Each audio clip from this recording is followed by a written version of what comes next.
Welcome to Advanced 360 Education's webinar, a pathway to strong enrollment growth.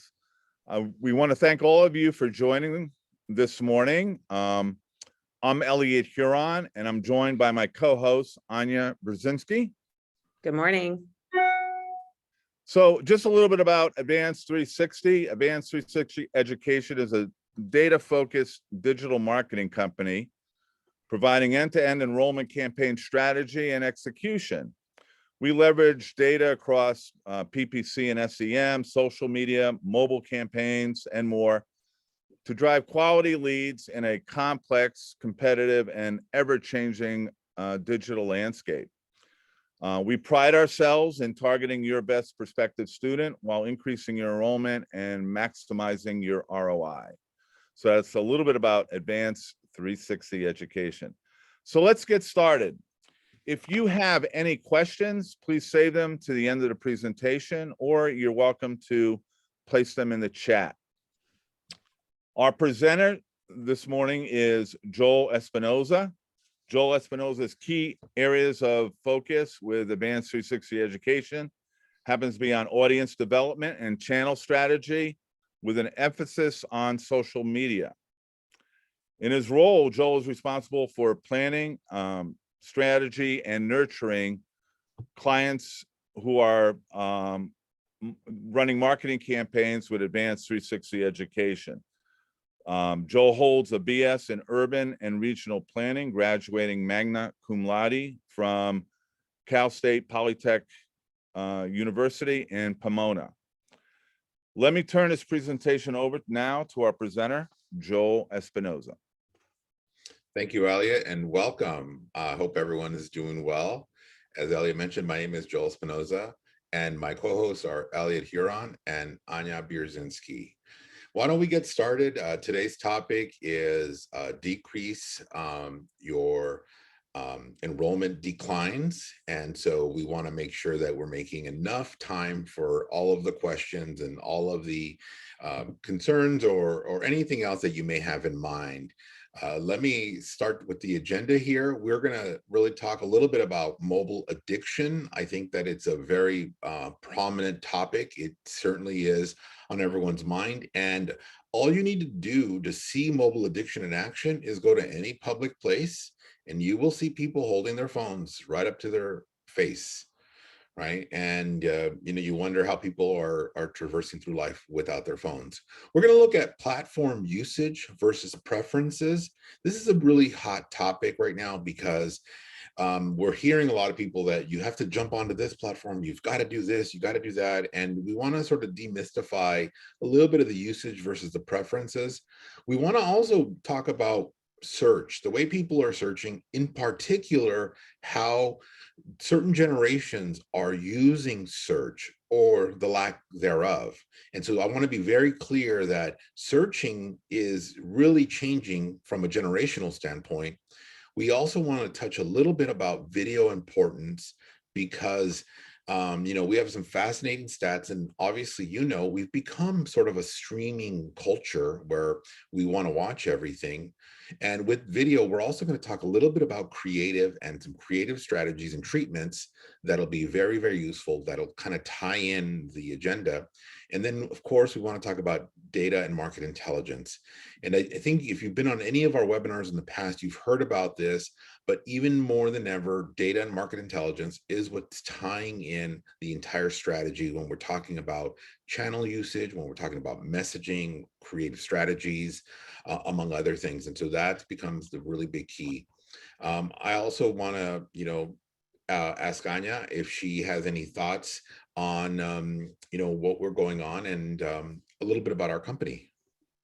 Hi, Joel. Thank you so much. So before we get started, though, I do want to highlight to all our listeners and those that have logged in for the webinar that for the Q&A portion, we'll save our questions. Please raise your questions on the Q&A portion, and we'll go through them towards the end of the presentation.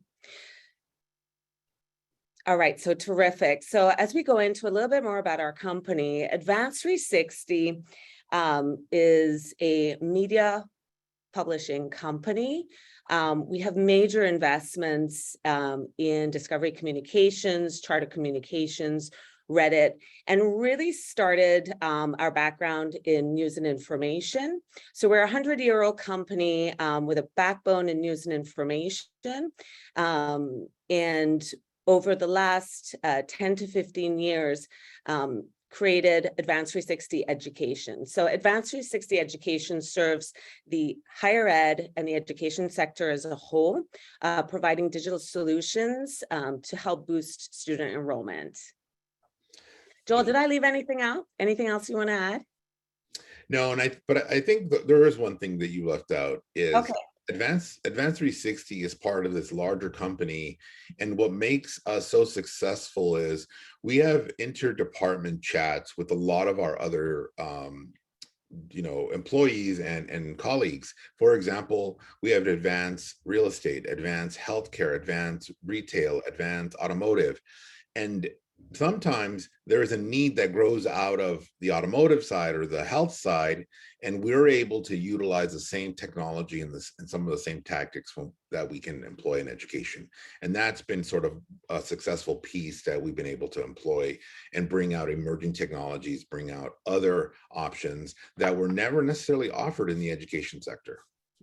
Absolutely. You're absolutely right. So it's the benefits of Advanced 360 Education being part of this really, global organization is that we are able to leverage the data, the technology, and the resources from our parent company for the successful execution of digital campaigns for our institutional partners.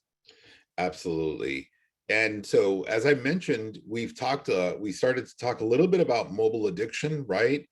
And there's a lot of studies out there, and I think they're a little bit deflated. I think that this number should be much higher, but for what it's worth, 48% of US adults say they cannot get by without a smartphone. And let's think about that for a second. That holds very true, right?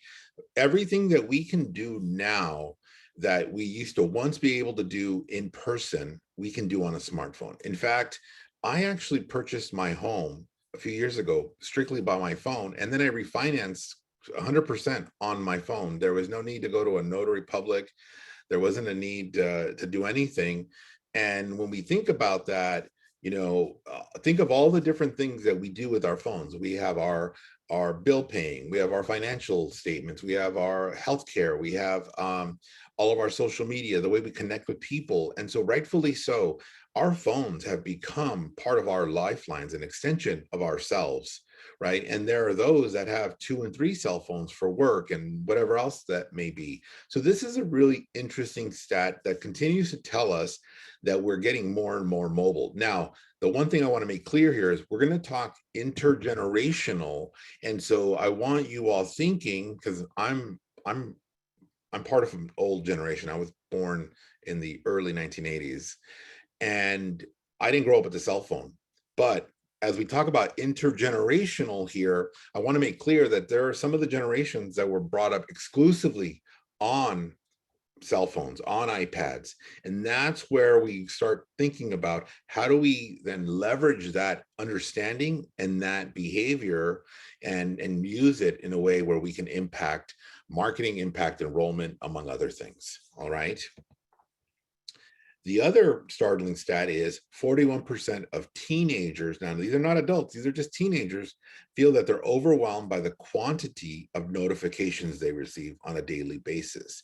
Now, granted, some of those notifications could be part of the phones, right? You get a new phone and you're bombarded with tip of the day and all these other things. However, thinking about notification standpoint and creating a sort of a perception basis, if teenagers are bombarded by notifications, that means when they're coming of age, when they're starting to become young adults, they've already been conditioned to know that notifications, that messaging, and perhaps maybe even advertising is not necessarily perceived as something good because of that overwhelming sense. Anya, any thoughts on how you sort of perceive this? And is there any merit to think that perhaps that could play an impact in how they're perceiving advertising or messaging? Yeah, particularly from my end, like when I read these numbers, for me, it looks pretty low. So I'm surprised to see that only 48% of US adults say that they can't get by without their smartphone. I almost wanted to say that perhaps they're not telling the truth in that regard. But also like teenagers feeling bombarded by messaging that they're receiving on a daily basis. It's Joel, like, how do you cut through the noise? Yeah. Well, it's also too, let's not forget that 48% is all adults 18 plus. If you were to look Mm, at Gen Z, that 48% would go much higher. mm. Absolutely. These are Good excellent. point.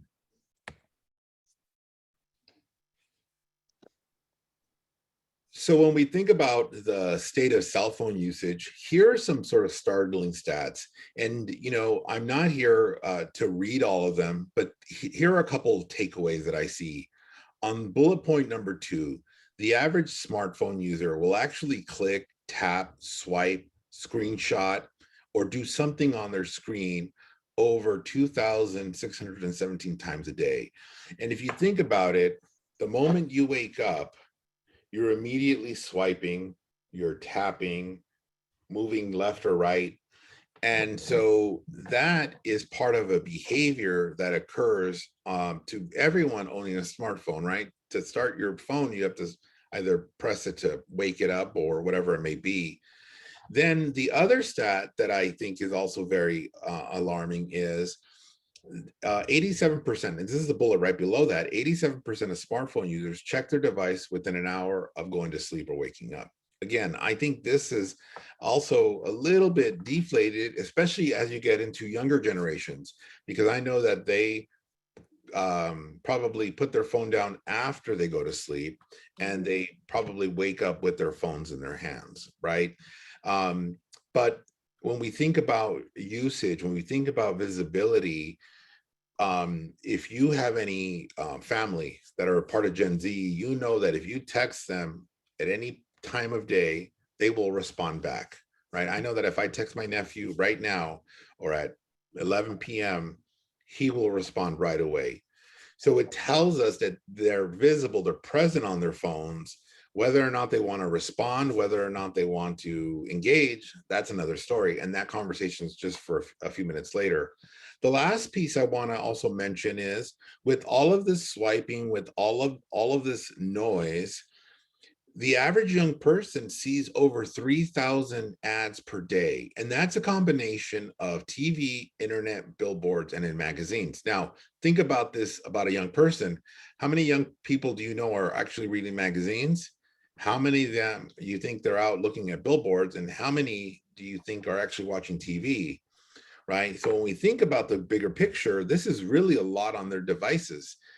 You could have a TV in the household. However, Gen Zs don't really need to use it. They're going to use their phone. In fact, I had my nephew over a few weeks ago, and I have a few TVs in my house. And I said, do you want to turn on the TV? And he said, no, I'm watching it right here. And he did this all day. He was just on his phone watching TV this way. So when we think about these stats, we have to really interpret them in a way that really makes sense, and understand that although these stats mean well, let's face it, these kids are seeing over 3,000 ads primarily on their mobile devices. And that to me is very alarming, because if you're out running marketing, if you're out trying to really engage individuals, you've got to cut through the noise of these 3,000 ads and all of these swipes, all these things that people are doing. And so we're going to leverage some tactics on how to effectively do that in order to increase engagement, increase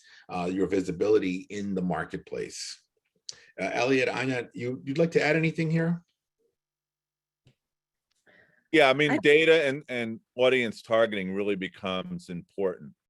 Check with your agencies, make sure that you're utilizing not only great first-party data, but data from data providers that reach your target audience within the proper geo. Mhm.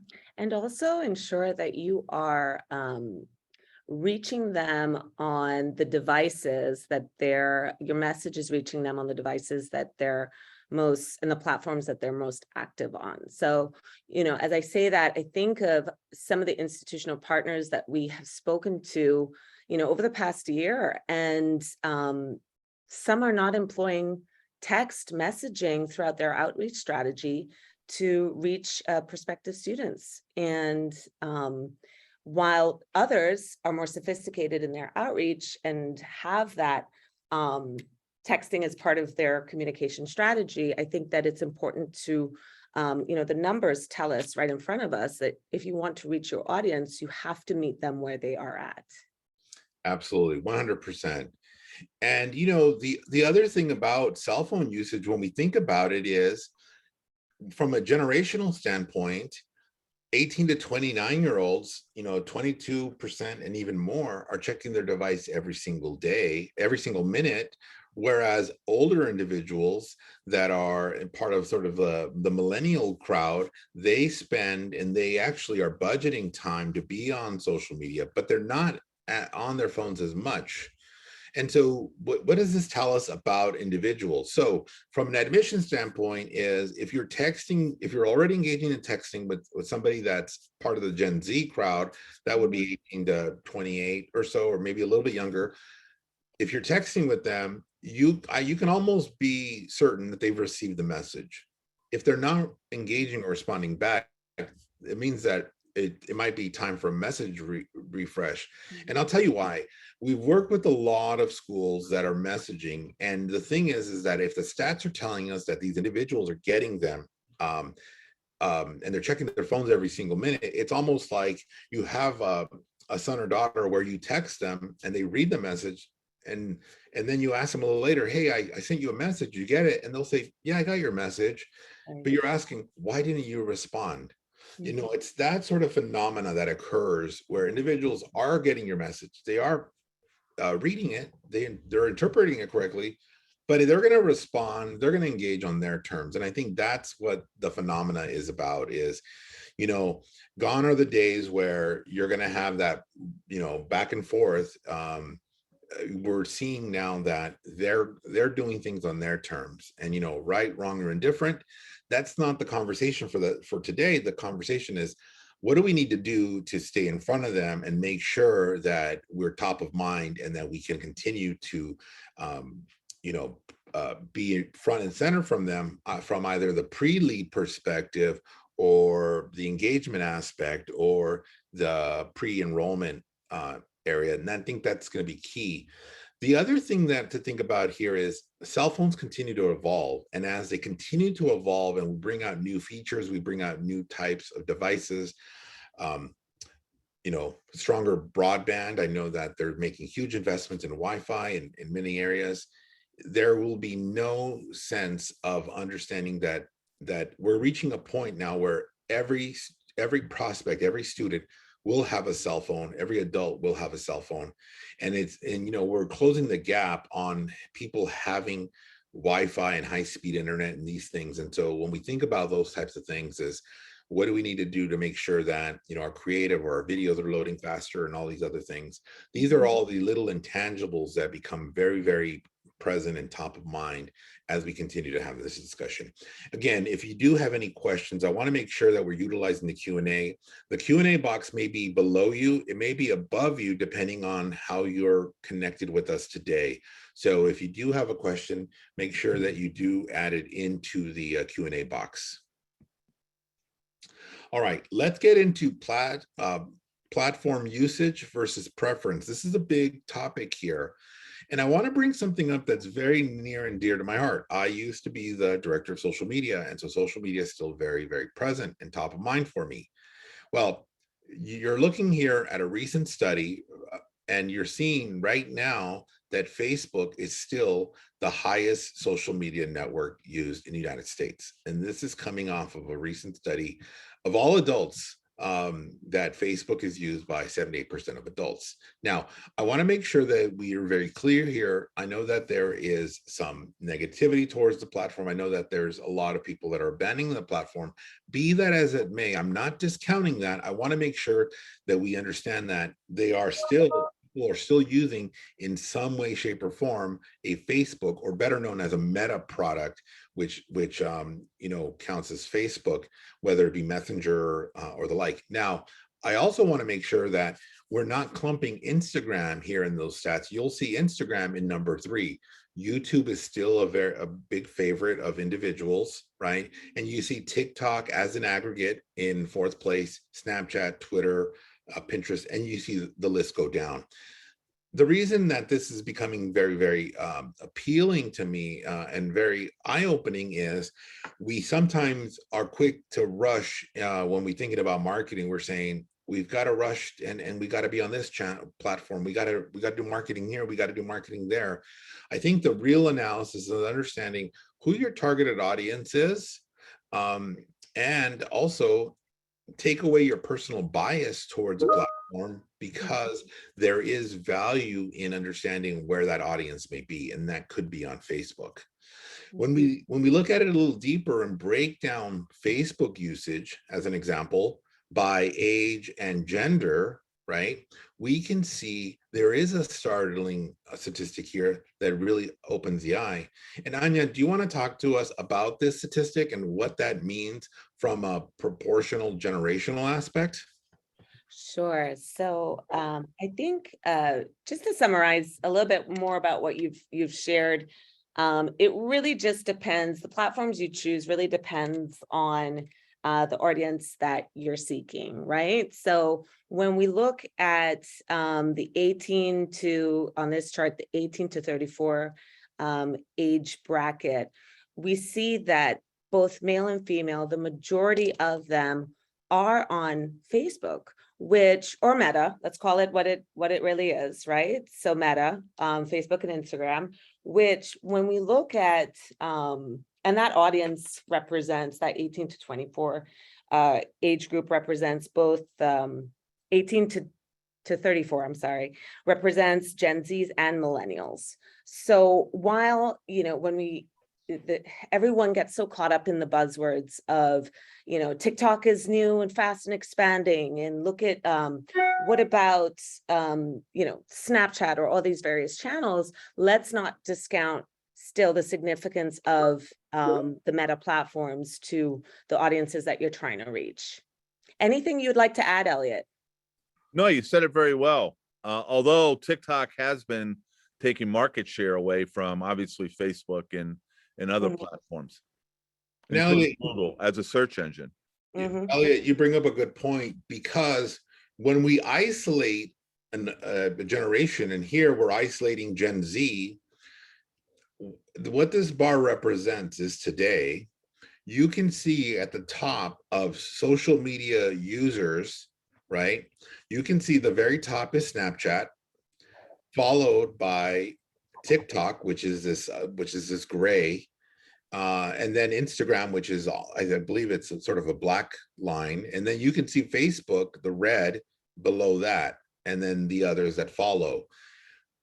As they forecast and they look at how the usage is being developed, you can see that in a couple of years, when Gen Z individuals get older, meaning the 13-year-olds are now 18-year-old and the 18-year-olds are now 23 or 24, you can see how TikTok and Instagram are still very relevant in their lives. And so the thing to think about here is that although Snapchat is still on the top of usage, if you've noticed the way Snapchat works, as an example, it's not necessarily the most conducive for lead generation. It's an excellent tool for branding, which we've done a lot of work there. But you can see when you're isolating the generational groups here, the platform usage and preference changes dramatically. The previous slide is suggesting that there's still enough of an audience on Facebook, Instagram. This is now showing us what they prefer. Now, it doesn't mean that they're not using one platform or the other. Now we're looking at how they're what they prefer to utilize, what they prefer to use from that aspect. And so it's very important, if you're thinking about a strategy, when you're thinking about marketing, understanding the usage versus the preference makes a big difference. And we'll talk a little bit more about the creative treatments in a while, where we can turn the tide thinking about how to utilize this. Elliot, when you see these statistics, and when you see these users, what's the one thing that really stands out for you right now? Well, right now is that you need to have a good mix of social media platforms. In other words, don't just rely all on Facebook, but utilize TikTok as well. And again, steer that towards who your targeted audience and who your best prospective student is. Absolutely. And Anya, what have you seen in in the marketplace? Are schools scrambling from your experience to jump on platforms, or are you seeing that people are open and willing to sort of examine what these platforms mean from a lead inquiry standpoint? It's pretty much of a mixed bag, Joel. So I think that you have we'll call them the early adopters, the one that just want to jump on the bandwagon and rush on to the hottest new trends, right? And then there are others that are slower to adopt new platforms. They want to see others test it out. They want to hear feedback, and they're more researched on certain things. I will say though that while we encourage looking at sort of an integrated strategy for your social platforms, budget determines much of what a school can and cannot do. So I think it kind of goes back to our original conversation and point. It's really like, who is your audience? What platforms are they most prominent on? And then marrying that with obviously the budget and your creative treatments to ensure that you're reaching them in sort of the most effective way for your budget. Absolutely. You couldn't have said it better. Budget, geography sometimes play a big role in understanding the consideration for a platform. Excellent. Now, there's another thing about Gen Z that is also very, very revealing. I was at a dinner recently, and somebody that I'm working with said, we only get so many searches per day, and I wonder, is there a way to induce search volume? The answer is yes, but with caution. And here's why. We're seeing a generation here, Gen Z, that they're no longer really Googling things. They're now searching on their favorite platforms like Instagram, like TikTok, and they're starting to search for product reviews and services, among other things, and that's where they begin their search. I think that is telling us about a generation that has grown up understanding that content is where they're going to ingest information, and not necessarily any type of content. In particular, video content is what's going to really help them understand and perceive features and benefits of products and services. So when we're thinking about Google from a PPC standpoint, that's fine and dandy, but understand that this generation, they may never even get to that PPC area, whereas they're now just Googling within the platforms, and it's creating a whole new area of opportunity. Because now when we're thinking about these individuals, they may be middle of the funnel in terms of lead inquiry. They may be top of funnel starting their search. But the interesting thing here is that they're now searching within the platforms, and that's becoming a really big deal. And Anya, why don't you tell us why the power of that video when they're looking for these products and services is very, very important?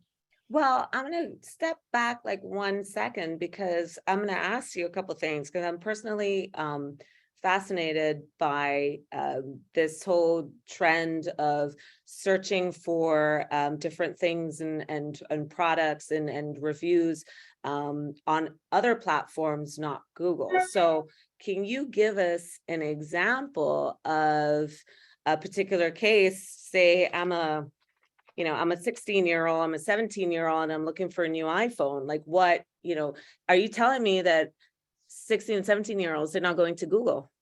That's right. They're not. In fact, many studies that we reviewed showed that they're going to Instagram and they're typing in iPhone 14 and they're looking at all the videos that are created. And the reason for that is they are trying to absorb that information in 15 seconds or less. They almost want a yay or a nay immediately on whether or not it's a good buy.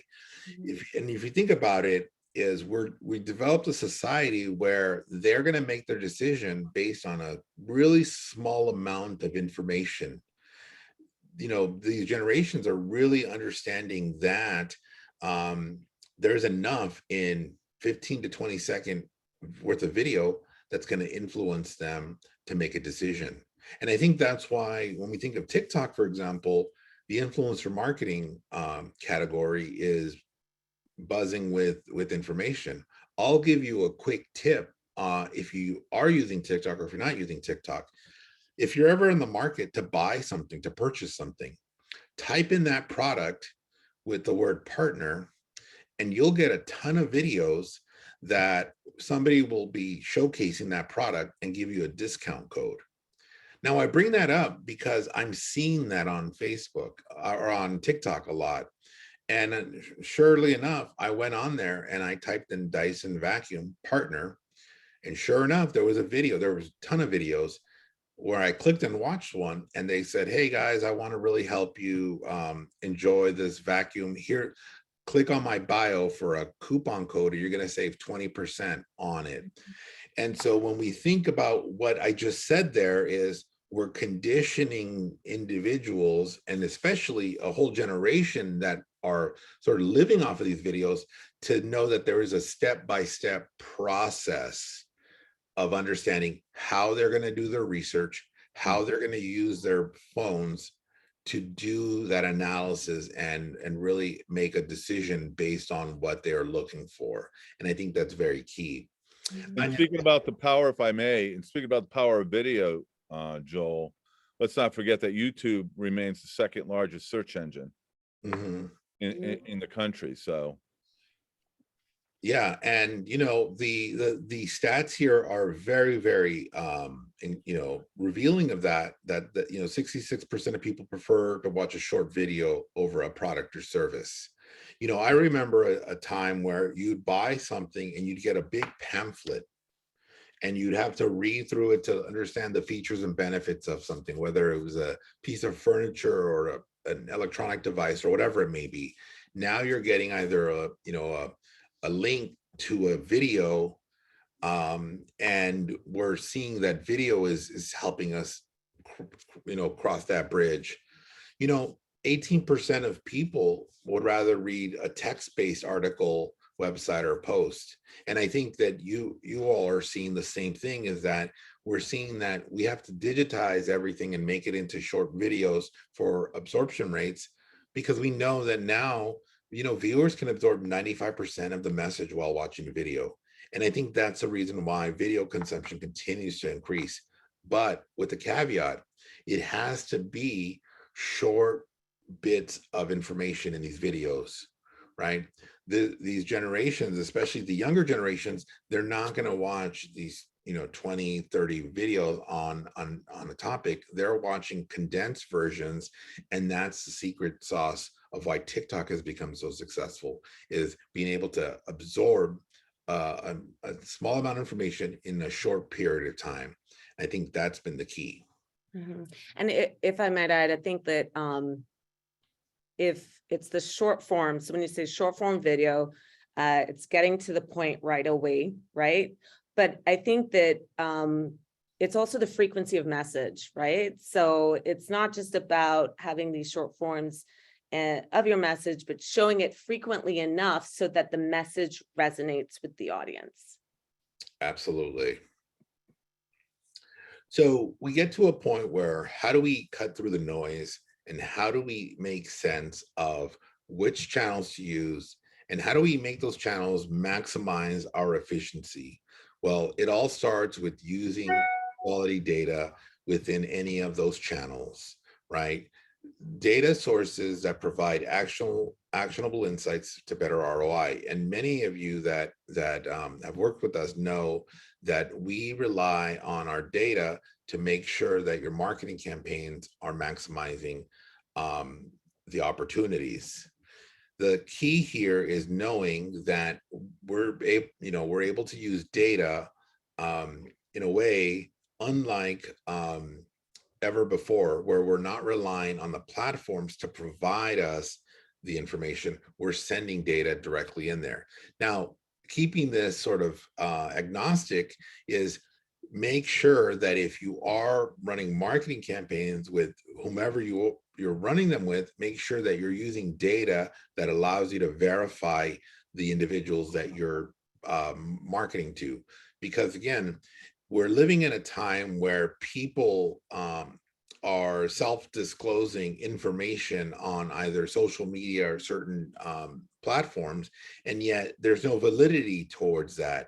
And so what data allows you to do is to sort of bypass some of those self-declarations, and you're able to verify employment, location, education attainment, education interest or intent, among other things. And that allows us to create audiences that are going to be much more impactful in your marketing campaigns. So an example of this is taking this data and now applying it to the type of audiences that are going to be much more actionable in your admissions process, right? Whether these individuals are looking for short-term certificate programs, longer-term certificate programs, short-term degree programs, looking for a traditional program in higher ed, and then it's also situational, right?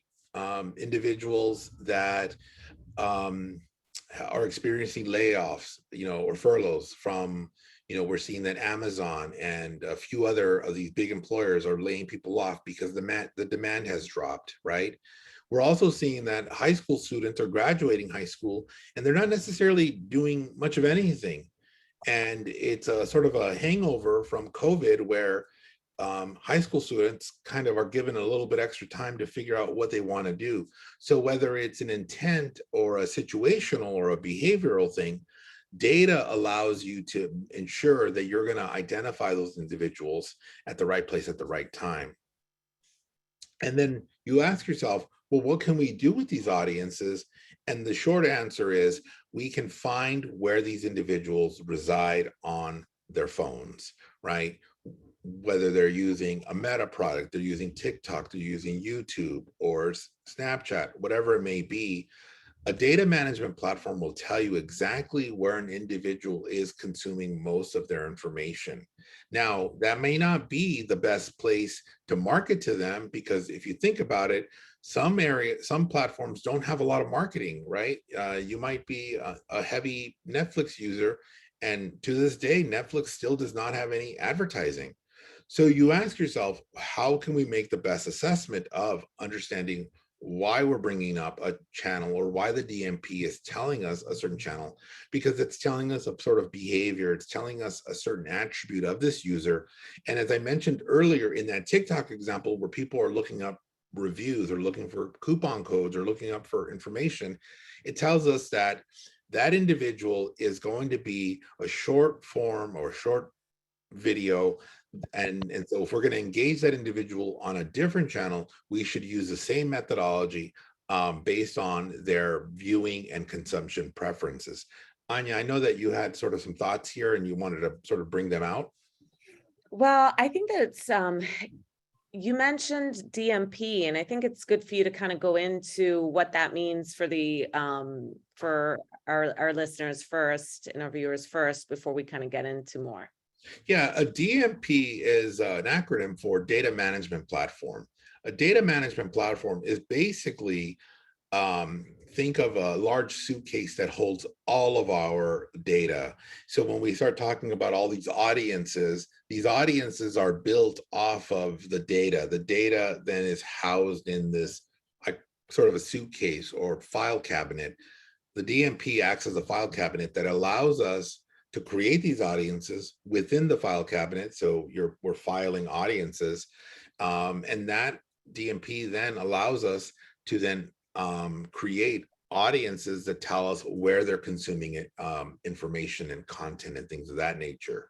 Now, keep in mind, because I know you bring up a very good point, when we're talking about these audiences like medical training interest or medical assistant or health allied certificate programs, we're utilizing data that can sometimes take in income, that can take current employment, it can take in high school diploma, it can take in, are they currently enrolled in a trade or vocational school, as an example. And so we're really making sure that the audiences are eligible for whatever program. And so that's why a DMP is important when you're understanding data, because data is really available everywhere. But if the data is not put into in a vehicle like a DMP, a data management platform, you're not able to really experience the benefits of utilizing that DMP in the whole marketing arena, if you will. Anya, does that answer your question? Absolutely. And I think just to add, we hear it all the time as a buzz term, garbage in, garbage out, right? So it's so important to have that, to ensure that the data that you are ingesting into the DMP is frequently hygiened and refreshed on a regular basis to ensure that you're always reaching your most relevant audience. Absolutely, 100%. And hygiene in this sense is sometimes overlooked, but we don't really understand how important hygiene is. For example, we have high school graduates that graduate in May, June, or July, depending on the cycle. And they get their diplomas a little bit later, and then the state officially declares them graduates a few months after that. So anywhere between 3 to 6 months, if you're lucky in that state and they're not backlogged, the state deems them a high school graduate. That data then is anonymously passed on to data providers, which we're able to get in front of. And so now you can verify high school graduation and high school attainment, which is sometimes very critical for enrolling in a program, making sure that you're eligible for any sort of Pell and other grants and such. And so that hygiene is important, because if the data is refreshing and these individuals have not graduated high school, then it opens up another category of individuals that need additional education for a high school equivalency, if you will. That's a very, very simplified example of hygiene. Other examples include, are they state certified? So if they do their state boards and the state then certifies them, that can put them into a new category, and that individual is now eligible for another program. So you're seeing how we're using hygiene as an example to either qualify them, pre-qualify them, and make sure that they're eligible for any certificate or degree program. These are great questions, Anya. The other area that I think is very, very impactful is, market research. And market research is very important, especially in the last few years. As you know, we've had a lot of migration into states and out of states. We've had a lot of individuals now are given the flexibility of moving anywhere because of that work from home situation. And, work from home cannot be understated here, because I'm seeing entry level work from home. I personally have friends that are high school graduates. They don't have a college degree. They don't have any career training. They don't have any post-secondary education, is what I'm saying. And they're working from home. So understanding the phenomena that are going on, this is a very good opportunity to understand the demographics in your market and really reassess them. Look at the population trends. Did your population decrease, increase? Are you getting certain types of individuals in your area? Look at the behavior summaries. What are people doing on their phones? What makes them tick from a understanding? Are they looking at content that's relevant to your school or curriculums? We're looking at employment statistics, right? And employment factors, not necessarily to always think about the economy, but it's more of a behavior driven aspect, because if your student populations don't understand the employment forecast, they're not going to feel as comfortable enrolling in a program, right? And think about this in your school. How many times do you get asked by these students saying, is there going to be a job available for me, hypothetically, if I do this program? Or is that program employment shrinking, in other words? So thinking about the employment aspect. And then last but not least is the commute factor, right? This plays a big role if you have a brick and mortar location that allows you to know drive time, walk time, transit time, and make sure that it's viable to market to individuals in a marketplace, and not necessarily just shoot from the hip and saying, hey, give us a 100-mile radius, because commuting plays a big role in understanding a person's ability to want to be successful and want to enroll in a program, especially if there are things that are systemically part of society, a bridge closure, a highway construction, whatever else may come about. This plays a big role in understanding how this can really impact the perception of your location. But moreover, when we look at all of these different aspects of market research and that analysis, having this type of information at your fingertips becomes very important, because now you're able to understand how people are perceiving programs, what they're doing on their phones, how the population, what population is available, what are the demographics behind it? Are we marketing to urbanites, suburbanites? Are we looking at rural locations? Whatever it may be, this all plays a role and is very, very critical in understanding that aspect. I'm going to take this a step further and talk about some research that I've done in the past, is looking at some characteristics, utilizing data partners that allow us to understand behaviors that are not necessarily seen with the naked eye. And let me explain what I mean here. We took a look of the greater Chicago area and looked at segments with a higher propensity to attend a trade or vocational school. Now, this could be done also for traditional higher ed, but for this purpose, it's for a traditional, or for a trade or vocational school. And what you can see here is the index and the heat map to this index. So the hotter you get, or the more red and orange you get a higher index, meaning a higher proportion to the population of individuals with a propensity to attend a trade or vocational school. And you can see little pockets of areas where you have hot spots. And then of course you have blue areas where they become cooler. They're not as, the propensity is not necessarily there. It doesn't mean that there aren't people in that area. It just means that the proportion of the population is not as high as these other areas. This could lead you down a couple of different paths. In hotspots, you can put up outdoor advertising, billboards, bus shelters, marketing, advertising, because you know that there is a higher proportion of the population that is more open to a certificate program or a short-term degree program. In other areas, you could also say, well, we got some work to do because we know that our audience is in this blue section and maybe the perception is not there. And so there could be some opportunities to better, tell a different story and brand yourself a certain way. The point is that when you use top tier data in any marketplace, you're able to realize that you can almost cherry pick where your audience can come from. You can also overlay this with your student population, your current student population, and utilizing zip codes to see if it sort of matches up with your audience in general. Elliot, I know that you have a lot of experience with Claritas. Tell us the significance of why this is critical to a marketing campaign using Claritas. Well, Claritas is used by every major retailer across the country, and it's as Anya said earlier, that their data is refreshed constantly. So with that said, you know, you're able to segment out different audience types.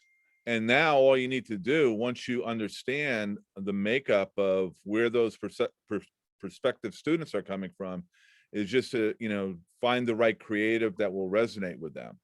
And so the great thing about having this data and having Claritas data specifically, because Claritas is able to bring it down to a zip code level, and that's really where you want to start and then build up into the DMA and regions, if you will.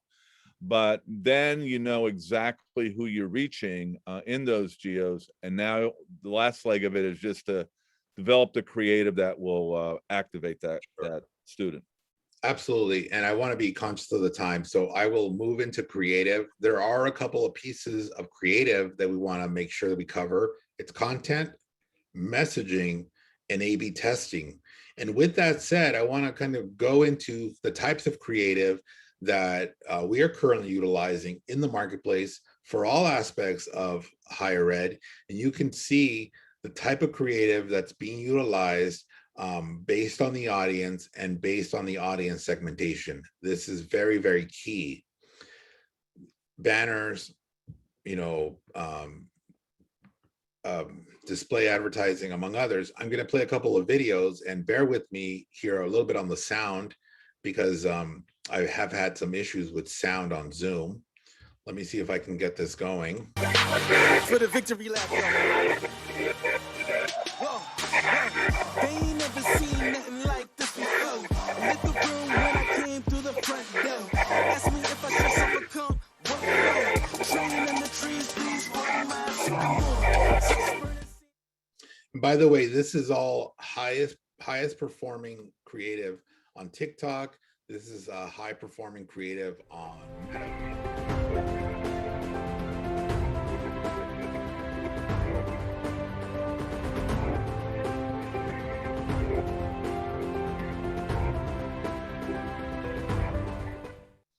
And last but not least, let me just sort of adjust the volume here.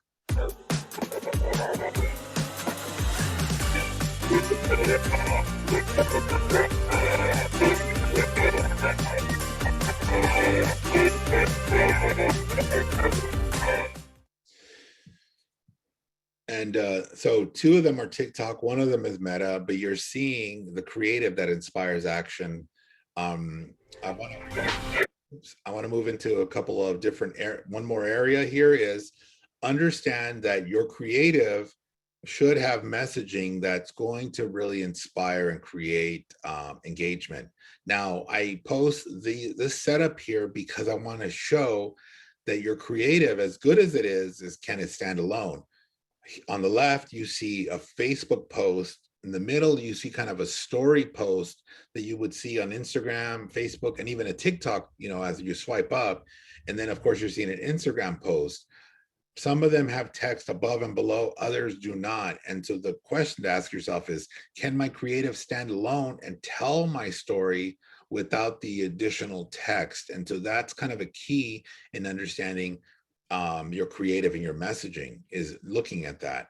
Here's another example that I want to use is the top has messaging, the middle has no messaging, and then the right has some messaging at the bottom. So knowing that creative sometimes has to stand alone without any messaging is prepare and plan for that, which will provide you know, the ability to make sure that you're using the best creative for the audience in question. Last, I want to close out with the algorithm. It's very important. And this is a way you reverse enrollment decline. The first part is individuals are clicking on your ads and they're coming to your website or they're filling out forms. But did you know that the moment you click on an ad, the platforms are now showing your competitor ads. It's called in market. And so the big thing here is that if you're running marketing and you're getting leads, you want to stay in front of these individuals. Either you want to continue to message them and engage with them offline, or you want to continue running a campaign that's going to stay in front of them before they get away, in so many words, because the platforms are designed to start showing the individual who clicked on it ads from something very similar. Ask yourself, how many times have you accidentally clicked on an ad for a vacation or a credit card offer or something? You accidentally clicked on it, and all of a sudden now for 30 days, you're bombarded with that topic's advertising. It's no different here.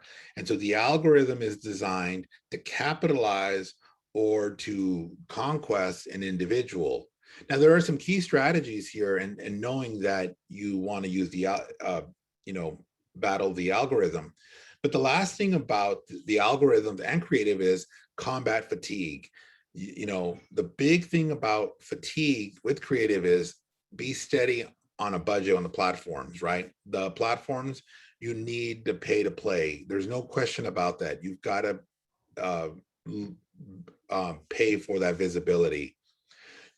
Changing budgets on platforms, switching levers puts the platforms in learning mode. That's a whole nother topic that's come about from these platforms to ensure quality delivery. Learning mode really negates your delivery. And so it's not something that you want to do. And then look for signs that fatigue is in play, right? You might be getting a lot of likes or a lot of hearts on your creative, but you're not getting a lot of form fills or phone calls, whatever it may be. Look at where the creative is being delivered and see what's working and what isn't. Don't wait 30 days to see if your creative is fatigued. Look at it on a week-to-week basis to make sure that you're maximizing that delivery and that engagement. Break down the demographics and then optimize in real time. I can't say this enough. The platforms are changing, especially on social media, as they become more and more important. But these tactics are what's going to help keep your lead flow high quality and fully engaged. So here are the 5 action items and takeaways. Cell phone ownership at an all-time high. Make sure you have access to the best data to target your audiences on mobile devices. Know your audience and the platforms that they're engaged in. Understand your school's competitive advantage and help a prospective student see the change in their life, and this will inspire action. Make sure you know how your audience is engaging with your message. Think of those 3,000 ads, think of all the swipes and clicks, and then use the best practices to combat competitors in the digital algorithms. I can't stress this enough. The platforms are not necessarily your friends when it comes to advertising. They just want to keep earning money because that's what they do. And so we're at a point now where we have a Q&A, and we want to really answer any questions. I know we have a few minutes. We want to thank you for joining us today. My name is Joel Espinoza. I'm with Elliot Huron and Anya Bierzinski. We are now opening it up to questions. I know that time is limited. So let's start that Q&A. All right. So first off, Joel, excellent presentation. One question that came up was, will this webinar be recorded, and will a link be provided to attendees? So the answer to that, I can take that one. It's easy, is yes.